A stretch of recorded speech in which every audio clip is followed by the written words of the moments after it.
Good morning, everybody. This is Norma of SA2 isiXhosa Publishers. Today we are going to talk about choosing a career. Choosing a career is one of the most important decisions that you will make in life. It is important to plan your career in order to help you develop a career plan.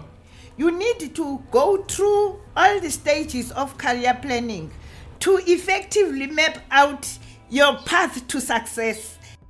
It is important to map out a career that is relevant to and appropriate for your unique wants and needs.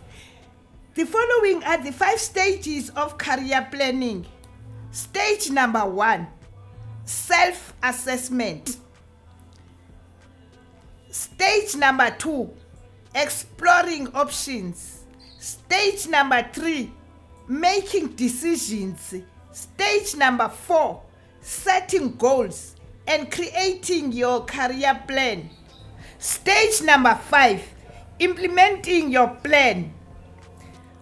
Don't worry, I will give short notes under each stage. Thank you. Bye. Don't forget to share and subscribe in order to get more information.